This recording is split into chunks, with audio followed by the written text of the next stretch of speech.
சிறகடிக்க ஆசை சீரியல்ல இப்ப மனோஜுக்கு ரோஹினிக்கு முதல் அடி விழுந்துருச்சு. ஆமாங்க, மனோஜ் வாங்கியிருக்காருல வீடு, அந்த வீட்டோட உண்மையான ஓனர் வந்துட்டாரு. வந்தவர் மனோஜ் கிட்ட சண்டை போறாரு.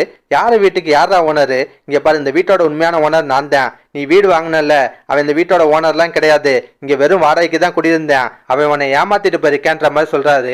அதை கேட்டு மனோஜ்ல இருந்து மொத்த குடும்பத்துக்கும் பயங்கர ஷாக் ஆகும். மனோஜ் என்ன பண்றாரு, உடனே அந்த ஆள் கால் பண்றாரு. ஆனா அவர் போன் சுவிச் ஆஃபா இருக்கு. அதோட தான் இன்னைக்கு சீரியல முடிச்சிருந்தாங்க.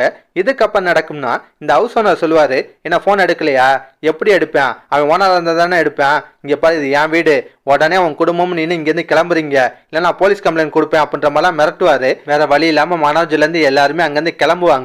முத்தெல்லாம் கண்டிப்பா மனோஜை நல்லா அசிங்கப்படுத்துவாரு. ஏன்டா அவனுக்கு கொஞ்சம் கூட அறிவே இல்லையா, மொத்தமா 30 லட்ச ரூபா ஏமாந்துருக்க, உன்ட்ட எத்தனை தடவை சொன்ன இந்த சொத்துல எதுவும் விலங்கு இருக்கான்னு நல்லா செக் பண்ணிக்கோன்னு, கொஞ்சமாச்சும் என் பேச்சை கேட்டியாடான்னு சொல்லி கண்டபடி திட்டுவாரு. அடுத்த நடக்கும்னா இன்னைக்கு ஜீவா வந்து முத்துக்கு மீனாக்காவும் கூலிங் கிளாஸை கிஃப்டா கொடுத்துருப்பாங்க.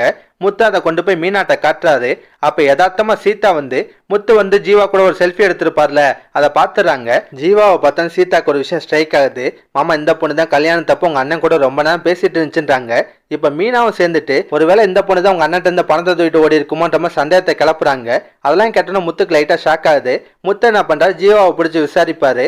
அப்ப ஜீவா தான் மனோஜோட முன்னாள் காதலின்ற விஷயம் தெரிய வருது. முத்து செம டென்ஷன் ஆகுறாரு. ஒழுங்கு மரியாதையா எங்க அண்ணனை ஏமாத்தின பணத்தெல்லாம் திருப்பி கொடுன்றாரு. அதுக்கு ஜீவா வந்து என்ன விளையாடுறியா, ஆல்ரெடி உங்க அண்ணனுக்கு அந்த பணத்தெல்லாம் கொடுத்தாச்சு, போன தடவை வந்தப்பயே உங்க அண்ணன் என்ன பார்த்துட்டான், போலீஸ் ஸ்டேஷன்ல வச்சு மிரட்டி வட்டி முதலமா எல்லா பணத்தையும் திரும்ப வாங்கிட்டான், நீ கூட அன்னைக்கு ஸ்டேஷன்ல சாட்சி கழுத்து போட்டல, அது அதுக்குதான்றாங்க. அதை கேட்டோன்னு முத்துக்கு பயங்கர ஷாக் ஆகும். இப்ப மொத்த கோவமும் அப்படியே மனோஜ் பக்கம் திரும்புது. கடைசியா நடக்கும்னா முத்து வந்து ஜீவா கிட்ட இந்த விஷயத்தெல்லாம் அப்படியே வந்து என் வீட்டுல சொல்லுன்றாரு. ஜீவாவும் மனோஜை பழி வாங்குறதுக்கு ஒரு சூப்பர் சான்ஸ் கிடைச்சிருக்குன்னு உடனே முத்து கூட கிளம்புவாங்க. முத்தும் ஜீவாவும் ஒன்னா வந்திருக்கிறத பார்த்தோன்னா மனோஜுக்கும் ரோஹினிக்கும் பயங்கர ஷாக் ஆகுது. இதுக்கப்புறம் என்னங்க, மனோஜ் ரோஹினி பண்ண ஃப்ராடுத்தனா வீட்டுல இருக்க எல்லாருக்குமே தெரிய வரும். எல்லாருக்கும் பயங்கர ஷாக்கா தான் இருக்கும். அண்ணாமலை முத்தெல்லாம் மனோஜ் அடி வெளுக்க போறாங்க.